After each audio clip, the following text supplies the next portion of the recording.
The stories we tell our children and grandchildren can shape their lives for the better.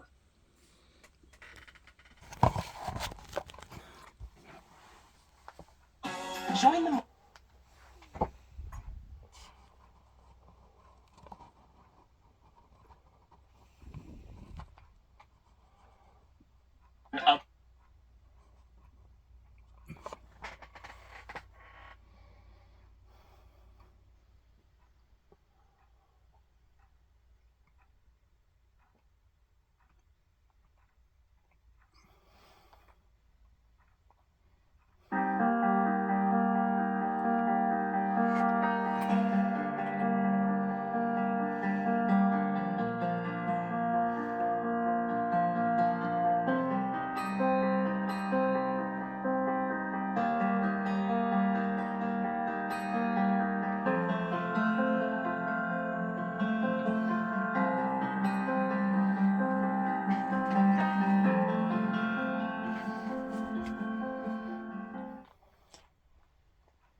Sunday with signs of spring at Yosemite Valley in California.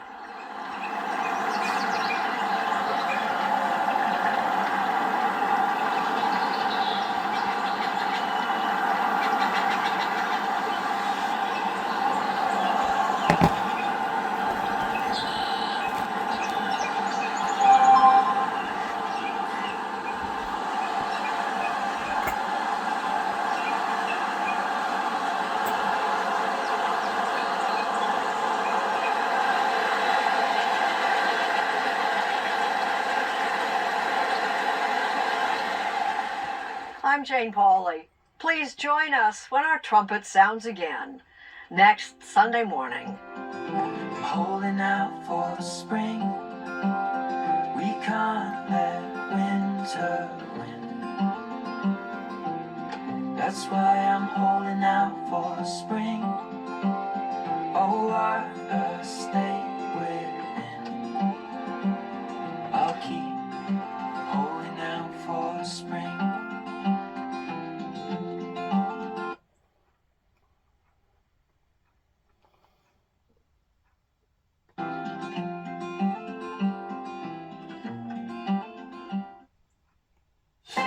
I'm Margaret Brennan in Washington, and this week on Face the Nation, with economic turmoil at home, President Trump looks abroad.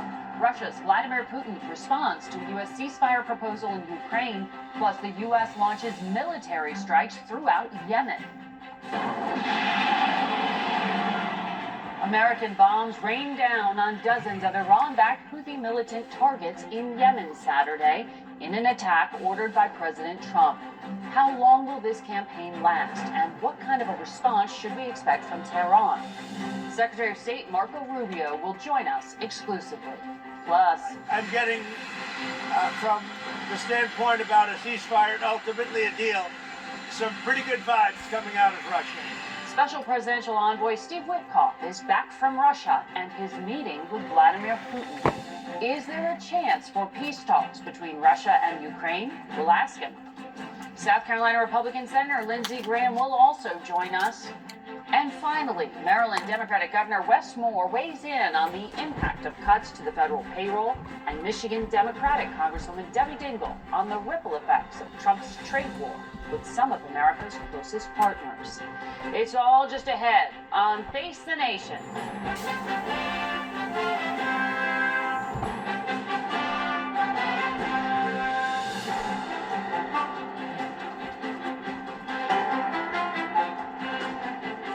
Good morning and welcome to Face the Nation. As we come on the air, U.S. forces are in the midst of President Trump's most significant military campaign thus far in his second term.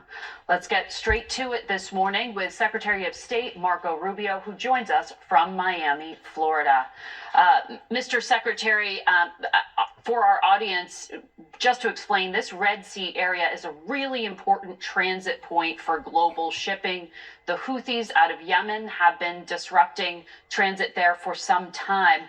President Trump cited these concerns when he announced the strikes. I'm wondering, how long will this campaign last, and will it involve ground forces?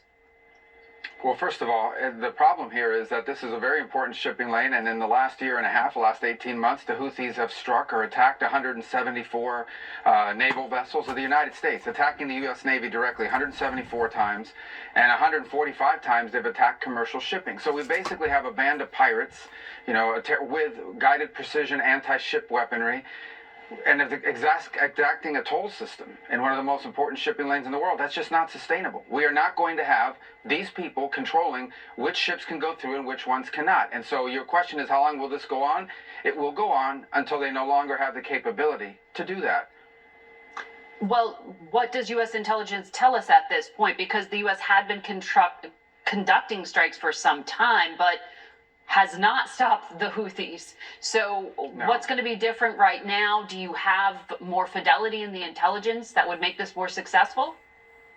Well, those strikes were retaliation strikes. So they launched one missile, we hit the missile launcher, or we sent something to do it. This is not a message. This is not a one-off. This is an effort to deny them the ability to continue to constrict and control shipping. And it's just not going to happen. We're not going to have these guys, these people with weapons, able to tell us where our ships can go, where the ships of all the world can go, by the way. It's not just the U.S. We're doing the world a favor. Yeah. We're doing the entire world a favor by getting rid of these guys and their ability to strike global shipping. That's the mission here, and it will continue until that's carried out. That never happened before. The Biden administration didn't do that. All the Biden administration would do is they would respond to an attack. These guys would launch one rocket, we'd hit the rocket launcher. That's it. This is an effort to take away their ability to control global shipping in that part of the world. That's just not going to happen anymore. And it So this will continue until that's finished. It could involve ground raids? Well, those are military decisions to be made, but I've heard no talk of ground raids. I don't think there's a necessity for it right now. I can tell you that as of last night, some of the key people involved in those missile launches are no longer with us. And I can tell you that some of the facilities that they used are no longer existing. And that will continue. Look, it's bottom line, easy way to understand it, okay? These guys are able to control what ships can go through there. They've attacked the U.S. Navy 174 times. Yeah. They've attacked the United States Navy. We're not going to have people sitting around with the missiles attacking the U.S. Navy. It's not going to happen, not under President Trump. The president also referenced Iran in his statement. Iran provides some support for the Houthis, as you know. Put this in context for me, because U.S. intelligence has been suggesting for some time that Israel has the desire and intent to conduct an attack on Iran's developing nuclear program in the coming months. President Trump has extended an offer for negotiations. Have you heard anything back from Iran? Is this strike in Yemen a signal to Iran? This strike in Yemen is about their ability, the ability of the Houthis to strike global shipping and attack the U.S. Navy, and their willingness to do it. 174 times against the U.S. Navy, 145 sometimes against global shipping. That's what the strike is about. What we can't ignore, and the reason why the president mentioned Iran, is because the Iranians have supported the Houthis. They've provided them intelligence, they've provided them guidance, they've provided them weaponry. I mean, there's no way the Houthis, okay, the Houthis would have the ability to do this kind of thing unless they had support from Iran. And so this was a message to Iran. Don't keep supporting them, because then you will also be responsible for what they are doing in attacking Navy ships, in attacking global shipping. They also get support from Russia, potentially, which you leverage sanctions in regard to. But I want to ask you about tariffs, because you were just in Canada this past week. China is Canada's second biggest export market, Mexico's third. In this ongoing trade back and forth the U.S. is having, isn't there a risk that China will ultimately be the winner? If it's too costly to deal with the United States, won't they benefit? Well, actually, China and Canada are involved in a mini trade war right now. In fact, the Chinese have imposed a bunch of tariffs, reciprocal or retaliatory tariffs on Canada after Canada imposed tariffs on them. So here's the way everyone needs to understand this, okay? The president rightfully believes that the balance of global trade is completely off kilter. For 30 or 40 years, we have allowed countries to treat us unfairly in global trade. Amen. Much of it during the Cold War because we wanted them to be rich and prosperous because they were our allies in the Cold War. Amen. But now that has to change. You look at the European Union. The European Union's economy is about the same size as ours. It's not a low-wage economy. It's very comparable to ours in terms of its composition and so forth. Why do they have a trade surplus with us? So what the president is saying is two things. Number one, there are critical industries like aluminum, like steel, like semiconductors, like automobile manufacturing that he rightfully believes, President Trump rightfully believes the U.S. needs to have a domestic capability. And the way you protect those industries and build that capability is by ensuring that there's economic incentives to produce in the United States. The second is global. And that is, we are going to put tariffs on countries reciprocal to what they impose on us. And so this is a global. It's not against Canada. It's not against Mexico. It's not against the EU. It's everybody. And then from that new baseline of fairness and reciprocity, we will engage potentially in bilateral negotiations with countries around the world on new trade arrangements that make sense for both sides. Fairness. But right now it's not fair. We're going to reset the baseline, and then we can enter into these bilateral agreements, potentially, with countries so that our trade is fair. What's not going to continue is, of course, these So countries this is are all just upset. about leverage to get bilateral, not not North American It's not free leverage. trade deals, renegotiation. No, it's not leverage, it's fairness. It's resetting baseline fairness. And then from there, we can work on deals and so forth, because they'll have products we don't make, we have products they don't make. That's where trade works the best. It has to be free, but it has to be fair. Right. And right now, it's only free on one side, and it's not fair for the other side. Well, Right. you know, It's an sir, that unsustainable position. the ad hoc nature of these policy announcements and pullbacks are causing concern in the marketplace, as we saw this past week. So I heard you describe what seemed like a strategy to get to negotiations on a bilateral front. You also seem to negotiate, you say this was national security minded, but then we also see comments by the president of like 200% tariffs on champagne. That's not a critical industry for the United States. That seems more emotional. No, that's called retaliation. That's what happens in these trade exchanges. They're going to increase tariffs on. They already have high tariffs. They're going to add more to their tariffs. Fine. Then we'll have to find something to. I mean, you tell me. I mean, Canada's going after whiskey and orange juice and retaliation. Yeah, exactly. So that sounds pretty petty to me as well. So what's the difference? The point is, I get it. I understand why these countries don't like it, because the status quo of trade is good for them. It benefits them. They like the status quo. We don't like the status quo. We are going to set a new status quo, and then we can negotiate something, if they want to, that is fair for both sides. But what we have now cannot continue. We have just deindustrialized this country. Okay, deindustrialized the United States of America. There are things we can no longer make, and we have to be able to make in order to be safe as a country and in order to have jobs. That's why we had a Rust Belt. That's why we've suffered all these important jobs that once sustained entire communities, wiped out by trade, that basically sent these factories, these jobs, this industrial capability to other places. That cannot and will not continue. In the meantime, we're left holding a bag, and the bag's empty, while these other countries have been taking advantage of us, in addition to us losing our labor force here in America. I can understand 100% of what he's talking about, and I agree with every bit of it. I agree with 100% of it. America has been, let me put it this way. I said something to somebody yesterday about this. Throughout my life in this particular area, I can't vouch for California and Florida and Maine and all the other states, but in this particular area, there's been a memento, which is, why buy the cow if you can get the milk free? Why buy the cow if you can get the milk free? Why buy the cow whenever you can get the milk free? In other words, if she's going to go to bed with you, or if he's going to go to bed with you, don't worry about marrying, because you're already getting the benefit out of the relationship to begin with. Well, first of all, that is a very, very corrupt way of thinking. And why buy the cow if you can get the milk free? And second of all, now that very concept has reversed itself upon to all the American people, to where now all these countries, or not all, but a great deal of them, have been getting the milk without having to buy the cow. In other words, it's turned on our own people of the concept of why buy the cow if you can get the milk free. And we've finally got somebody in office that's acknowledging that and realizing that to the degree that maybe it can be reversed and changed. I hope to God that it can. I don't know. I think it's gone so far that it's unrepairable myself, but then again, I also realize that even if we was to replace this old system with a new system, the new system wouldn't be no better if we didn't conform it, manage it, tweak it, redesign it, and look at it in a more perspective, entrepreneurship type way, rather than wasting all this money in all these areas that we've basically been giving the farm away.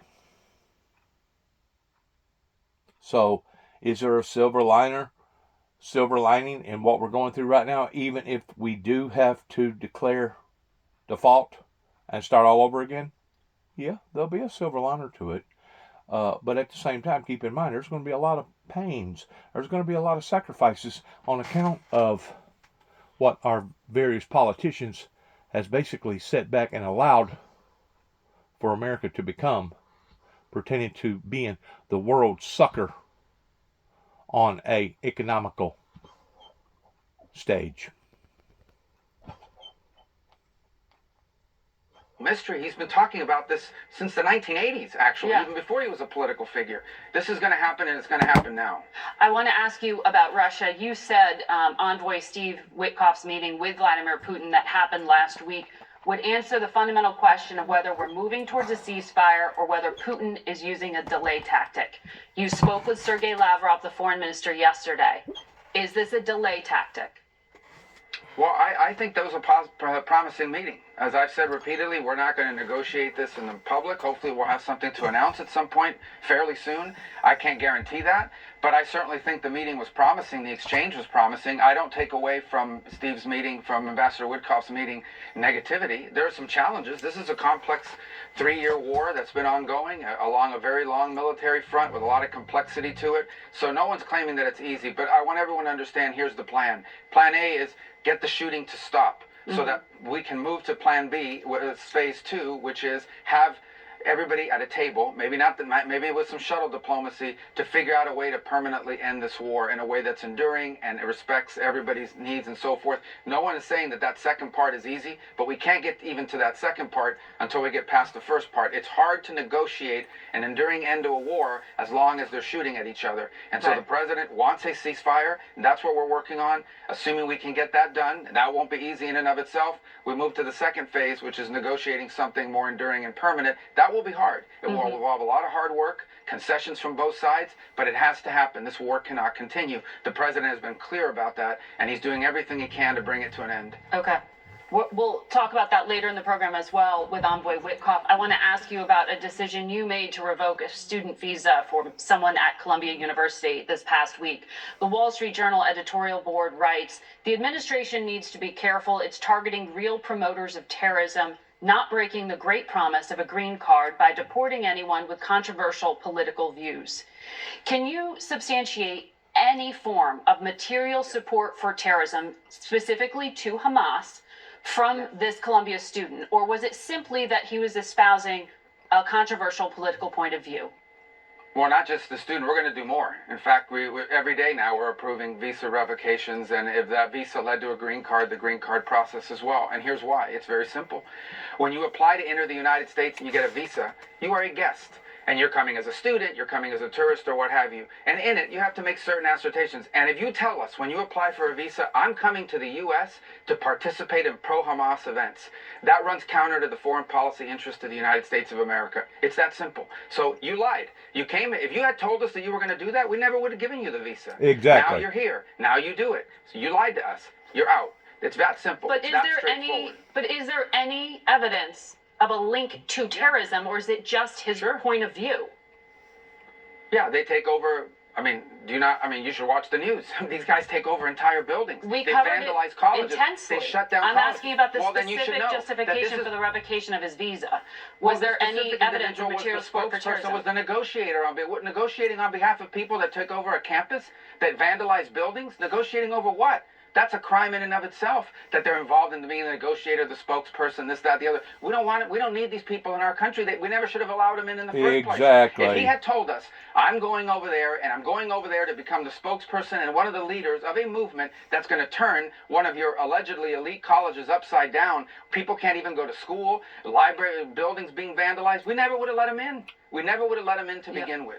And now that he's doing it and he's here, he's going to leave, and so are others, and we're going to keep doing it. And by the way, I find it ironic that a lot of these people out there defending the First Amendment speech, alleged free speech rights of these Hamas sympathizers, they had no problem, pressuring social media to censor American political speech. Right. So I think it's ironic and hypocritical. But the bottom line is this. Right. If you are in this country to promote Hamas, to promote terrorist organizations, to participate in vandalism, to participate in acts of rebellion and riots on campus, we never would have let you in if we had known that. And now that we know it, Is it only you're gonna pro-Palestinian people who are going to have their visas revoked, or are other points of view as well? No, I think anybody who's here in favor, but we want to get rid of Tren de Agua gang members. They're terrorists too. The president designated them, asked me to designate, and I did, as a terrorist organization. We want to get rid of them as well. We don't want terrorists in America. I don't know how hard that is to understand. We don't want people in our country that are going to be committing crimes and undermining our national security or the public safety. It's that simple. Especially people that are here as guests. That is what a visa is. I don't know where we've gotten it in our head that a visa is some sort of birthright. It is not. It is a visitor into our country. Exactly. And if you violate the terms of your visitation, you are going to leave. Okay. Secretary Rubio, I'd like to have you back, talk to you about a lot more on your plate another time, but we have to leave it there. Thank you. Face the Nation will be back in a minute. As far as I'm concerned, burning an American flag in front of a courthouse or on the streets deliberately and trying to make a statement against America, that should be against the law. That should have some sort of crime. Because if you go to Russia and start doing stuff like that against their symbol of who they stand for, or China, or any other country, you're going to wind up in big, big trouble. And that's where America has lost its better edge in not standing for the trueness of the patriotism that our men and women and our forefathers and mothers sacrificed for before us. I can't believe that this country has become so liberal that a federal judge overruled and said, no, that's freedom of speech. They can go ahead and burn the American flag out in front of the courthouse if they want to. That's absurd, is what that is. That's just absolutely...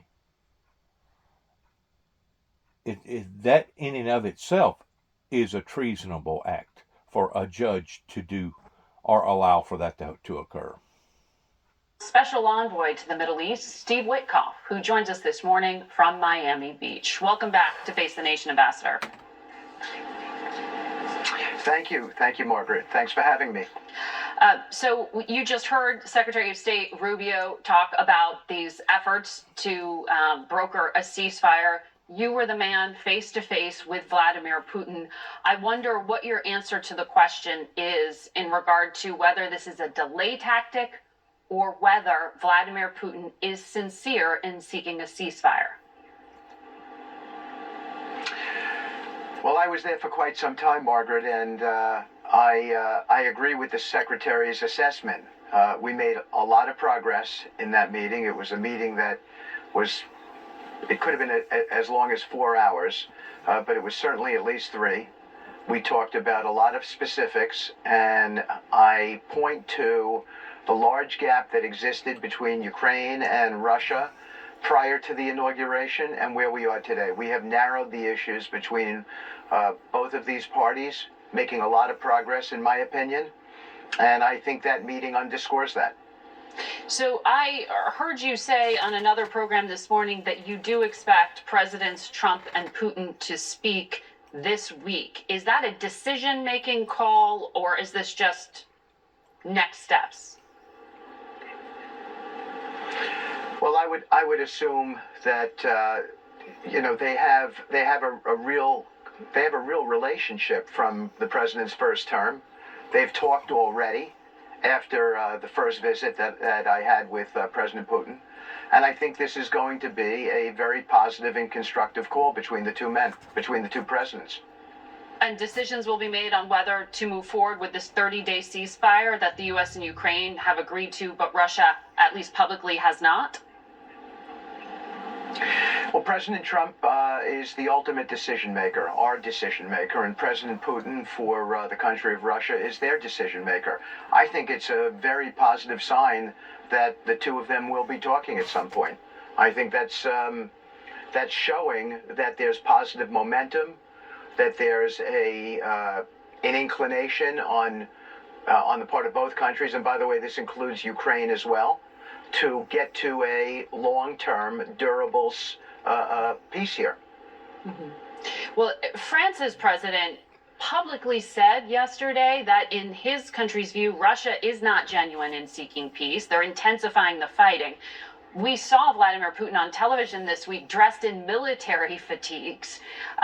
He made public comments about wanting to resolve root causes of the war. How different was his message in private? Well, I don't know what President Macron said. I think it's unfortunate when people make those sort of assessments and they don't have necessarily firsthand knowledge. But I'm not going to comment on what he said because I don't know what he said. I know what I heard, the body language I witnessed. I saw a constructive effort over a long period of time to discuss the specifics of what's going on in the field. There's a 2,000-kilometer border between these two countries, and they are shooting each other and facing each other across that 2,000-mile border. That's a very, very complicated ceasefire, and yet everybody is committed to have that discussion. Here we are in the throes of having that discussion, with the Russians talking about sending technical teams, the United States sending technical teams, a meeting in Saudi Arabia with our National Security Advisor, Mike Waltz, and Secretary of State Rubio that had a lot of positivity attached to it. My meeting, which I regard as promising. I think those are all very, very good trends and hopefully inform on the possibility of a near-term peace agreement.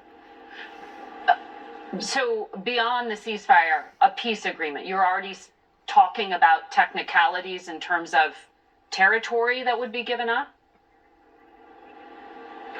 Well, what I'm saying is that a ceasefire involves how to get people to not be fighting with each other over a 2,000-kilometer border. That's 1,200 miles. Right. Nor does that include a main area of confrontation, which is Kursk. And so there's different battlefield conditions. We've got to discuss that. There are regions that we all know the Russians are focused on. There is a nuclear reactor that supplies quite a bit of electricity to the country of Ukraine. That's got to be dealt with. There's access to ports. There's the Black Sea potential agreement. There's so many elements, Margaret, to the implementation of a ceasefire here. And I compare it sometimes to Gaza. Gaza is a finite, defined space as compared to the battle where the battle is being fought in Ukraine, Russia. So this is a much more complicated situation, and yet no one's throwing their hands up in the air. What they're doing is they're digging in, and everybody is committed, all stakeholders, including the Europeans, to doing everything we need to do to get to a successful resolution here. You mentioned Gaza. I want to ask you what specifics you are looking at when it comes to relocating the 2 million Palestinians in Gaza. In the past, you've mentioned Egypt, you've mentioned Jordan. Are you talking to other countries at this point about resettling? I mean, I think we're exploring, Margaret, all alternatives and options that leads to a better life for Gazans. And, by the way, for the people of Israel. So we're exploring all of those things. But right now, what's right in front of us is coming to some sort of resolution on this conflict. And the recent experience that we had at the Arab Summit, where we spent 7.5 hours with leaders of various Arab countries, the recent experience we had with Hamas's response was not encouraging. Now, to me, we put a very sensible proposal on the table that was intended as a bridge to get to a final discussion and final resolution here that would have incorporated some sort of demilitarization of Hamas, which must happen. That's a red line for the Israelis, and maybe could have led to a long-term peace resolution here. And yet Hamas came up with their own construct, essentially disavowed what we discussed. Yeah. And to my mind, that was a pretty poor ending. And I hope they reconsider, because the alternative is not so good for them. Understood. Ambassador Witkoff, thank you for your time today. We'll be back with more Face the Nation. It's not so good for them.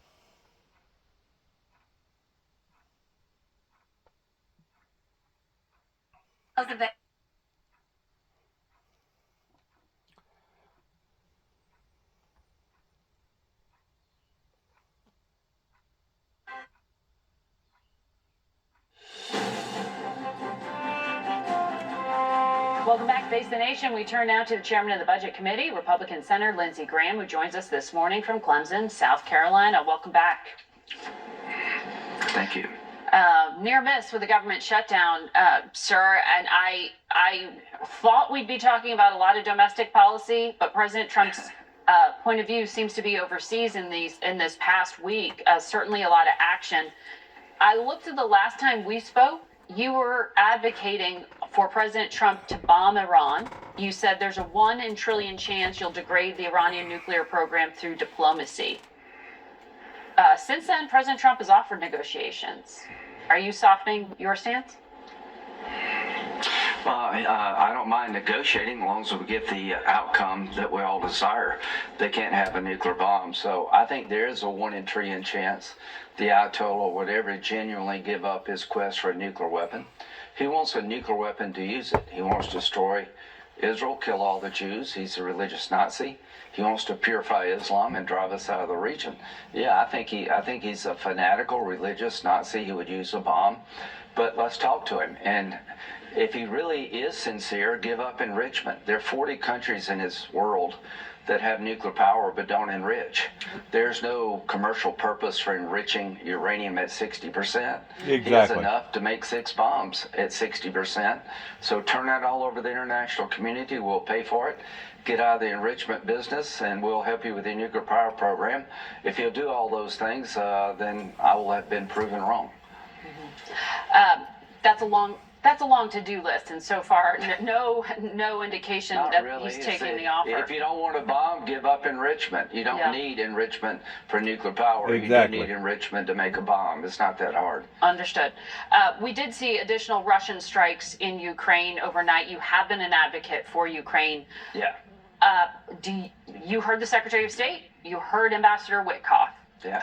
Is Putin playing for time? Is he playing President Trump? I don't know yet, but I do know you play President Trump at your own peril.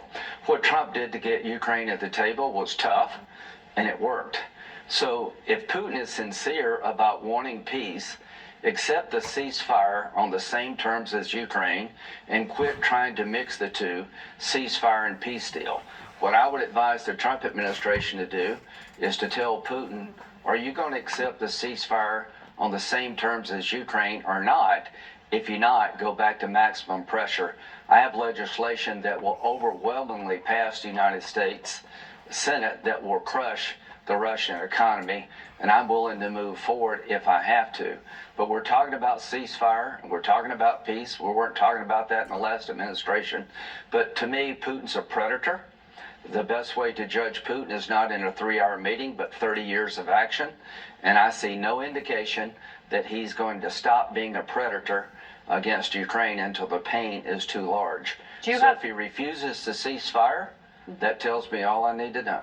Do you have any reason to believe that President Trump would sign the legislation you say you can use to put more sanctions on Russia? Because he hasn't put more sanctions on Russia in a significant way at all. I think he's waiting to see what kind of response he gives from the discussions that Woodcock have, who I like Steve, and I'm glad he's doing what he's doing. I think Trump's going to talk to Putin this week. You can't solve a problem until you talk to the person who's creating the problem, and the problem is Putin. He's a predator toward Ukraine and the region at large.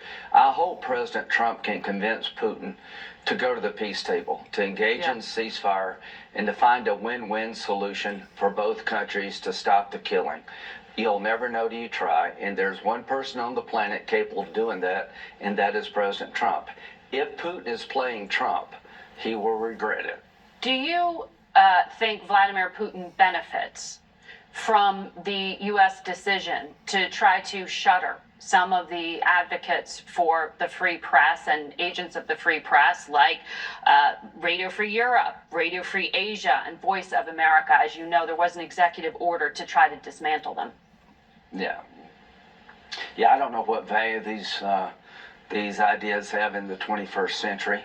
At the end of the day, I'll look and evaluate where the Voice of America really is. Radio Free Europe, I know it made a difference in the Cold War. People told us that, so that's something to consider. Is it still worth the price? But I like the idea of putting bad guys on their back foot and giving people hope. Yeah, you have been an advocate for soft power. I want to ask you about what's happening here at home. There were more executive orders from the president this week targeting some of the country's most prominent law firms, including Paul Weiss. He wants to restrict business activities of the firm despite a federal judge ruling in a different case that it's unconstitutional. The president suspended security clearances at the firm. He stripped clearances from lawyers over at Covington and Burling as well because they were involved in representing former special counsel Jack Smith. Do you support this? Yeah, I think all of these things. I think Jack Smith was politically motivated.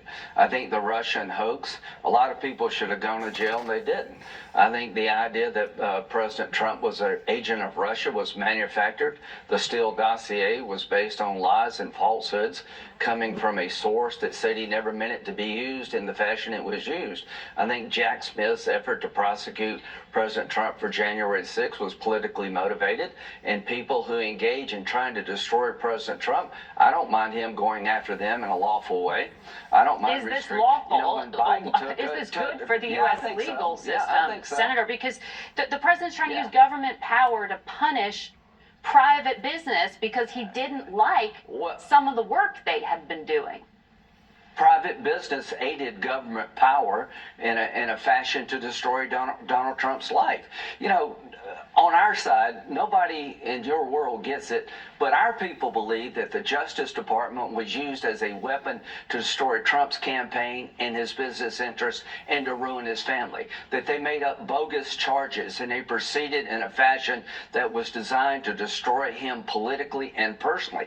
I believe that. If these people involved pay a price, they got nobody but themselves to blame. That's But these what I are believe. lawyers working on cases that you're making it sound like the work that they take on is somehow part of a conspiracy and they should be punished for it. I think these law firms were pushing legal theories that to me were designed for political outcomes more than legal outcomes. You know, we can have a debate about, you know, holding a lawyer accountable for his client's actions. I generally don't like that. But these law That's firms, what this sounds and like. Jack Smith using the power of government, incorporating these law firms, in my view, were trying to disrupt and take down the Republican nominee for president. That this was an orchestrated effort, and Biden only regretted they didn't do it sooner. So it was politically motivated, and everybody with their fingerprints on it, I hope they pay a price. Senator, I know since you're on the Judiciary Committee And my answer's not going to change. and have that oversight, it's important to get your point of view, but I got to leave it there for today. We'll be right back.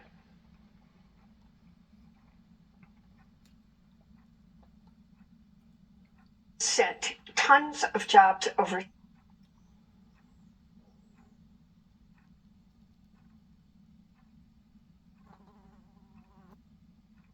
Is about industrial resurgence.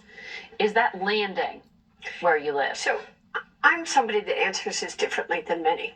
I believe that tariffs are a tool in the toolbox. And if you recall, I said Donald Trump would win in 2016, and nobody believed me, and I was right. And it was one issue. It was trade.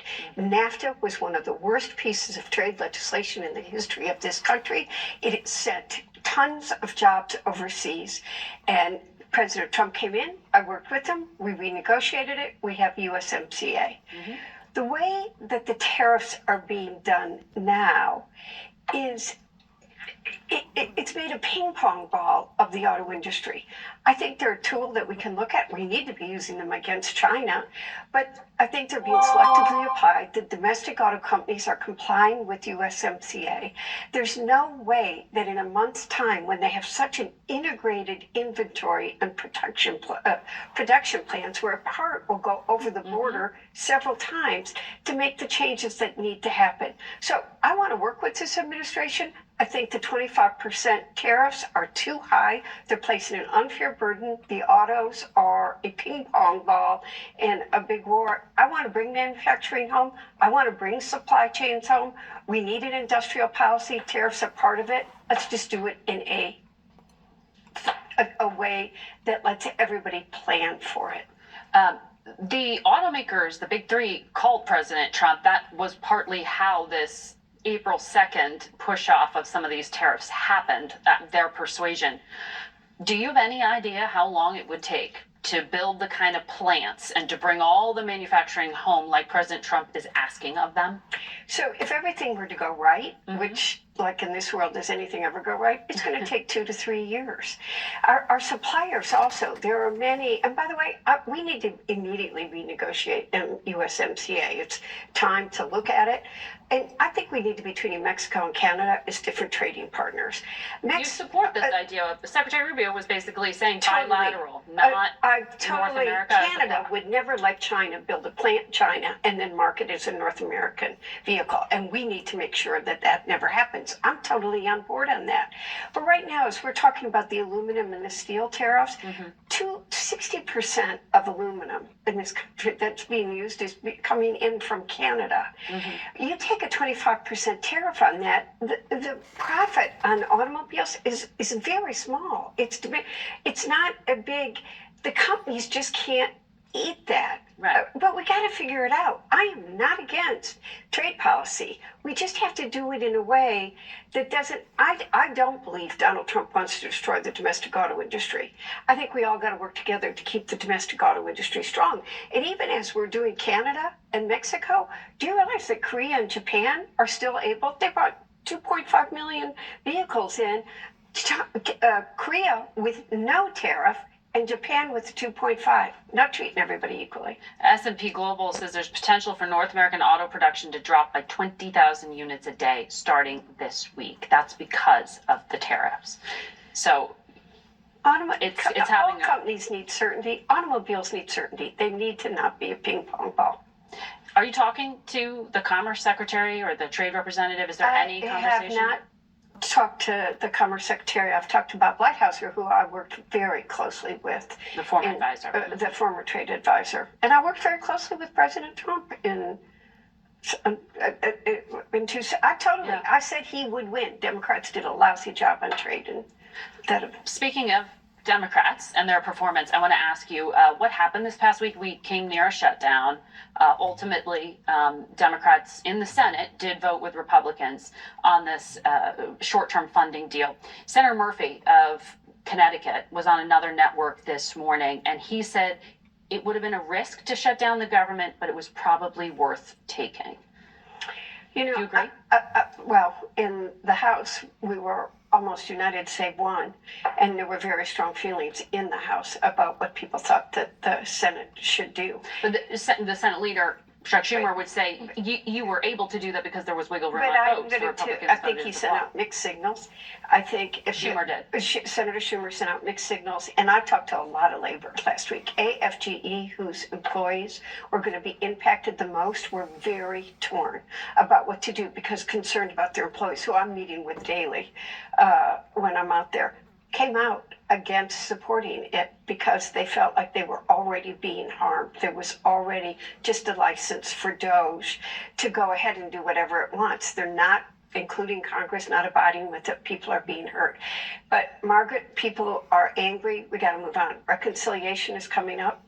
We have got to be united as Democrats in making sure reconciliation, and we protect people from having their health care cut, Medicaid cut, Social Security cut, or Medicare cut in any way, shape, or form. Can Leader Jeffries actually maintain that kind of unity in the House? He showed you that he could do it last week. And I can tell you that I don't think anybody has been home. If you're home, my town halls look like a Republican town hall. I'm not taking it personally. People are scared. They want to see us do something. You mean people are shouting, people are angry, people are upset? They want to see Democrats fighting back, and they're really scared about what's going to happen to them, particularly on seniors. And I went to my asthma doctor, and a woman in a wheelchair with her child started crying with me in the hospital. What are you going to do so my child can still come here?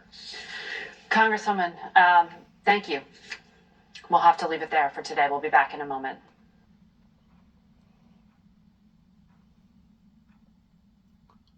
Not very well thought out policies when it comes to tariffs.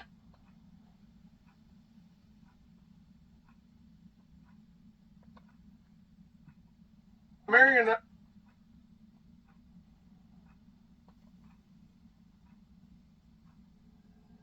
We go now to the Democratic governor of Maryland, Wes Moore, who joins us this morning from Annapolis.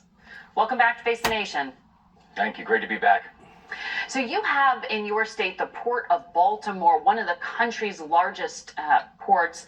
The president has put all these tariffs in place, teed them up, and on April 2nd is poised to enact 25% tariffs on goods from Canada and Mexico. Do you have any idea when you will see the impact on shipping volume, what the impact on your state's economy will be? We're already seeing the impacts of these disastrous and frankly not very well thought out policies when it comes to tariffs. You know, tariffs are a tool. They're not an ideology, but this administration is using it like an ideology. And so while these decisions are being made not with us, they're being made to us. We're already seeing how this is going to have a significant impact on the Port of Baltimore.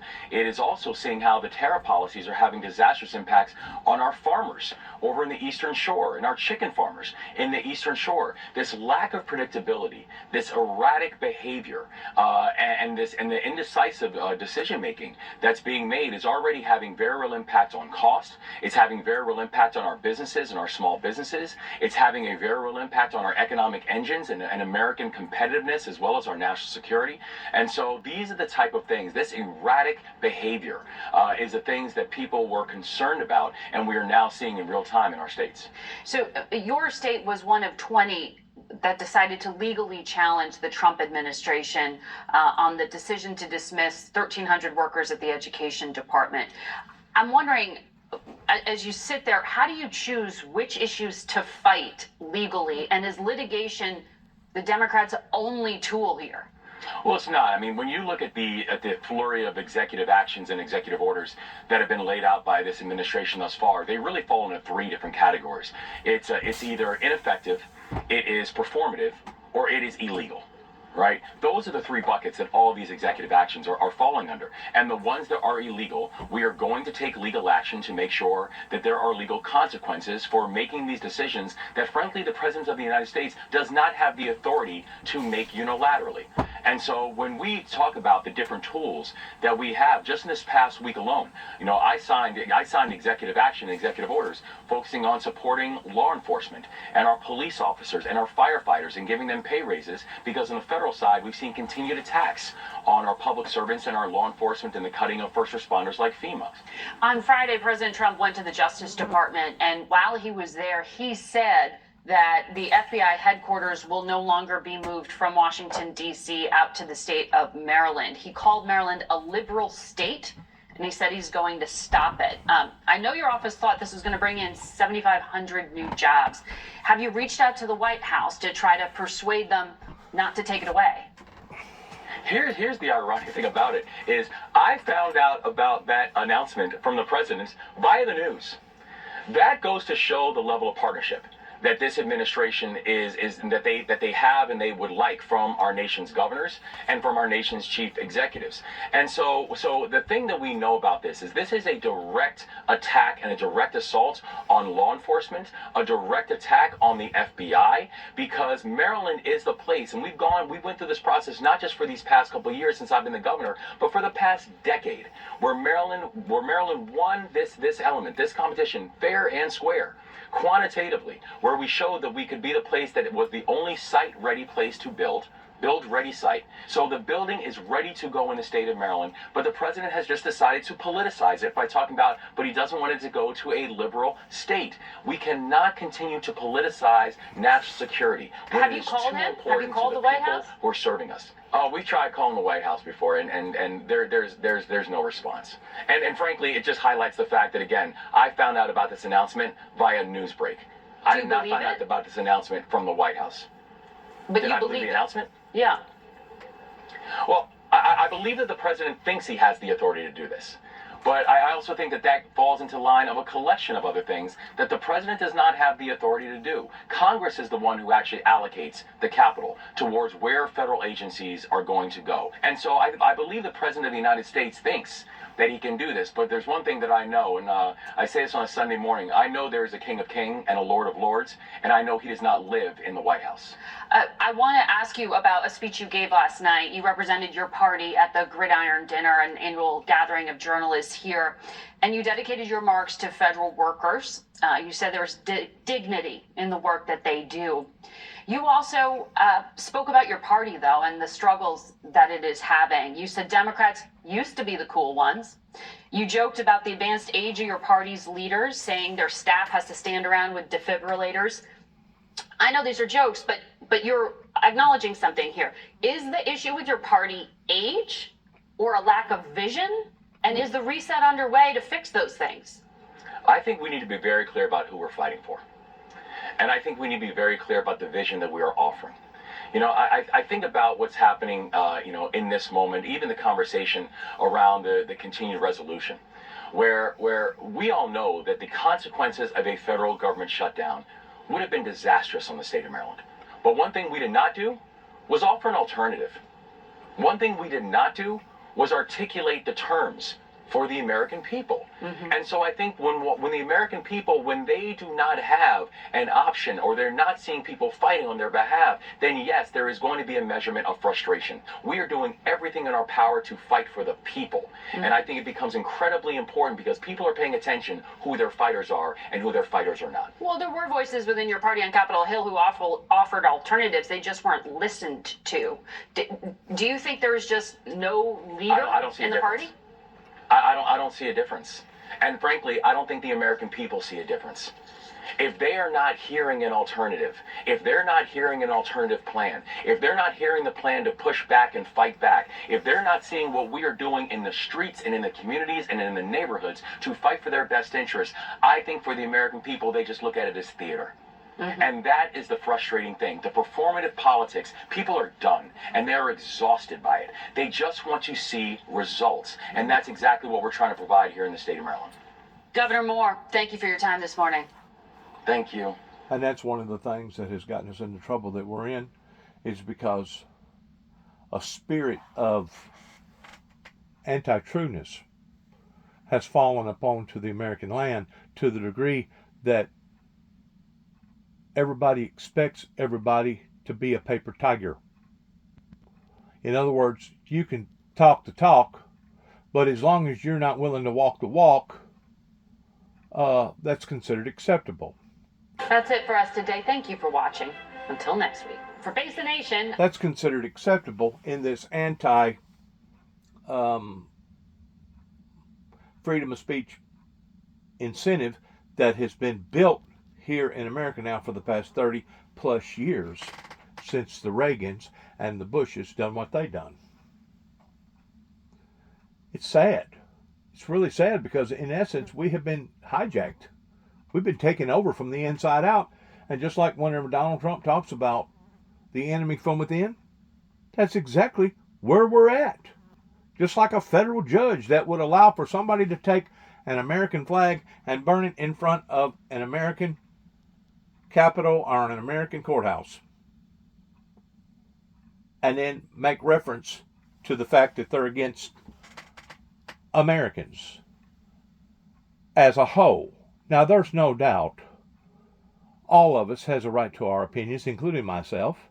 And there's no doubt the majority of us, I feel like, loves our country, though we may hate various things that our government has been a part of. We still love our United States, just like Donald Trump talked about Hell's Angels. Hell's Angels, by and large, loves this country.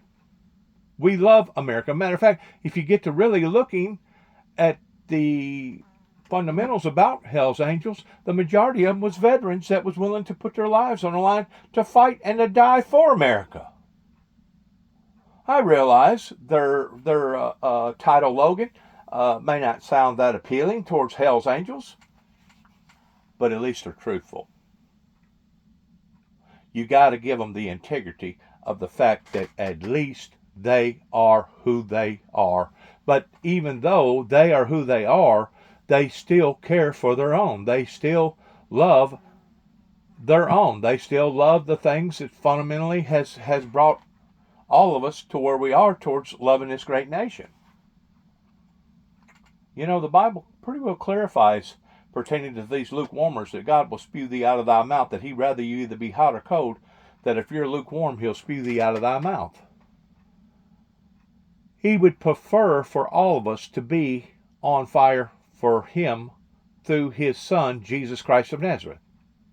I don't think none of us would deny that in what God himself prefers. For God prefers for none be lost, and that all will be saved. But logically speaking, practically speaking, you know good and well that is not going to be a fulfillment pertaining to all. So the next best thing from going from all would be I rather. In other words, you go from a prefer to I rather. You either be hot or cold, that if you're lukewarm, I spew thee out of thy mouth. It is the lukewarmers or the conservatives in this country that has stifled people from being able to speak, or they have classified them as being nothing more than paper tigers. That's exactly what has happened to the founder of the Windmill Ministries Missions here at 291 Thompson Road, Sharon, Tennessee, zip code 38255. They wanted to stop Mr. Jackson. I've got proof of that through various agencies, regardless whether it's federal agencies, state agencies, or even my own home county right here where I live in Weakley County. Because they're not going to be able to stop Mr. Jackson other than assassinating him and hire some sort of an assassin from the government of actually having Mr. Jackson killed, they go to the next best level, which is, well, if we can't kill him and shut him up, we'll classify him as him being a nut, a crazy person. That way won't nobody pay any attention to him to begin with.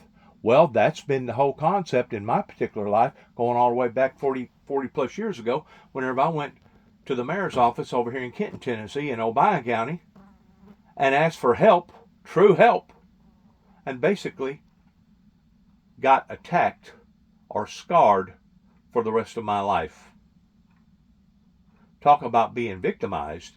I was not only victimized by my biological father in trying to kill me and trying to take my life after my life had come so close to being taken over an accident, automobile accident, but then I go to to the agency of the feds, the people that's in control of all these matters, the police, and they're going to now call me somebody that's a sicko because I'm talking about the miracles that helped to save my life during the time that my life was saved. They want to put me in the category of being a sicko because of somebody that's talking about the Antichrist, or somebody talking about the New World Order, or somebody talking about the opening of the seals pertaining to the two witnesses. They want to categorize me as being a sicko.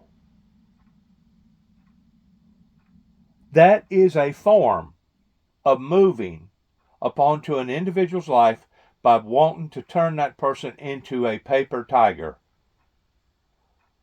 Once more, this is another form of this government, or various people in this government, that most of them do go to church, regardless whether they work in local government, state government, or federal government. This is a form to be able to hush down somebody to the degree, okay, we're not going to be able to disqualify this person completely out of public domain, but what we can do, we can classify them as being a paper tiger. In other words, yeah, they're talking the talk, but they don't really mean the walk. Well, I got news for you. I've been meaning the walk now ever since the Heavenly Father assigned me in this project, in this mission. And to this day, 40 plus years later, I haven't deviated from the mission. My sights is still set the same towards seeing a revival that will re-revolutionize not just America, but the rest of the world, in putting us back on top of where we're supposed to be, not necessarily as American Christians, but as Christians in general. So one of the things that I do admire about Mr. Trump is that if it wasn't for him that come into play, I think it was in 2016, running the first time for president, and he got it. If we would have stayed on the same trajectory that we was on in America, I think by now they would have already burnt all the Bibles and possibly all the churches that represents a righteous, holy, eternal God, and made it outlaw, the same as what California was trying to do towards banning the Bible from California. They would have by now have already done banned the Bible from America, to the degree that if you even acted like that you was a born again Christian through the Lord Jesus Christ, that you was subject of either going to jail or being, worse than that, possibly executed. Because whenever Obama was president, there towards the latter end of his presidency, it had gotten to the degree that if you even put out a nativity scene pertaining to Christ in the baby manger and Virgin Mary and Joseph and the three wise men, you was subject of not only getting hackled, you was subject of not only getting abused, you was subject of being actually thrown in front of a court, and some judge, some wacky judge saying, well, you don't have a right to do that. The community that you live in don't want to see that out in the eyes of the public, so take it down. And if you don't take it down, you're going to suffer the consequences on not taking it down. We was at that pivotal point before Donald Trump run for president of it becoming that anti-Semitism here in the United States. And I think various people that are my age, or maybe a little older, a little younger, I think that they can remember that very well. So what has been the motivational concept of doing this to our own society over here? It's been the Antichrist. The spirit of the Antichrist has entered into so many different people, and we know this now because of allowing for people to come over here in America and basically be an anti-Christ type movement of wanting to hunker down with Hamas, or all these colleges and all these different universities towards doing what they're doing against the teachings of the Lord Jesus Christ? We have already done seen this. Proof is in the pudding. And in what has already started or began in the developmental stages here in America. And if we had not gotten Donald Trump as president, I truly believe they would have accomplished their objective. They would have accomplished their objective. In other words, there has been people right here in the United States that is either A, been wanting to lean towards a complete total annihilation of the world regarding a nuclear holocaust, or B, there's been people right here in America, and I don't know, it could be very well people with arms throwing, rock throwing distance of where I live, that's been wanting to format the mark of the beast towards 666. They just didn't know how to go about doing it, or they didn't agree in how that they was going to go about doing it. Well, they'll agree in how they're going to go about doing it whenever God comes back and he throws this planet off in the Great Tribulation, because at that point in time, you will have so much suffering, so much endless pain, so much endless lawlessness in the world. There will be a risation at that time of a human being, either male or female, that will indicate themselves as being authentic, similar towards how that I have arisen with my testimony towards being authentic. But something will be nothing more than a total lie, and the people will identify this within about 42 months, according to the Bible, 3.5 years, and that's whenever this other person will take the crown or take the power away from that particular person that will actually be evil, walking in the flesh, that will mandate human beings to take the mark of the beast, or you will pay the ultimate price towards either being beheaded or executed or starving to death and not participating in the system. We are that close here in the premillennial stages of going to the final stages of the premillennial stages, which will be the 7-year tribulation. After the 7-year tribulation, we'll have 1,000 year of the millennial stages, where the meek will force those who are not willing to acknowledge Christ as Christ being who Christ was. We will force them to do so, because every knee will bow and every tongue will profess that Christ is who Christ was. Now, they won't do it voluntarily. They'll have to be forced to do it, and they won't be sincere in saying what they're going to say, but they'll go ahead and say it anyway, because every tongue will profess that Christ was who Christ was. That in and of itself is a prophecy that Jesus said, and that it would have been easier for all of heaven and for all earth to pass than for one jot or for one tittle of the word thy God to fail. Like I said, it began right here in Northwest Tennessee in my particular life, and I'm pretty sure there's probably thousands, if not millions, of other true born-again Christians, regardless whether they're male or female, that has went through this type of persecution, the same as I've went through, maybe not on the same levels, but they have went through persecution after persecution of people lying, bringing up all kinds of false innuendos, basically wanting to assassinate someone's character. Why? Because these wolves in sheep's clothing are real. And most of these wolves in sheep's clothing are the judges and the people associated with our courts that claim that they're for reform. But in reality, they're not for reform. They're for penalizing God's chosen people upon this planet at any expense. Now, you can go to all the brush arbor meetings you want to. You can go to all the volunteer whatever you want to. You can go to other countries and build all the houses that you want to. You can give to every non-profitable organization that you want to. But just because you do all of that does not mean that you're truly a born-again Christian. What it means is that you're trying to enter into heaven as a thief, by entering into heaven and not being sincere with your relationship with God. That's what it means. And Christ said, that there will be many that day that will come and say, Lord, Lord, did I not do this? Did I not do that? Did I not give here? Did I not go over here and do this and do that and do that? And what did Christ say that he's going to say to that bunch of people?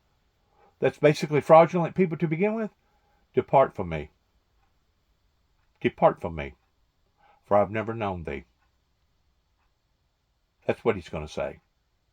But to the little woman that only gave 2 mites, that gave the only thing that she had that day, he's going to say, come, well done, thy good and faithful servant.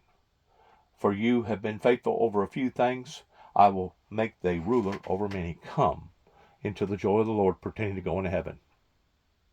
That will be a very, very glorious day for a great deal, but it will also be a very, very sad day for a great deal of people that have basically pulled the wool over the American people's eyes, beginning right here, enemy from within, like Donald Trump talks about.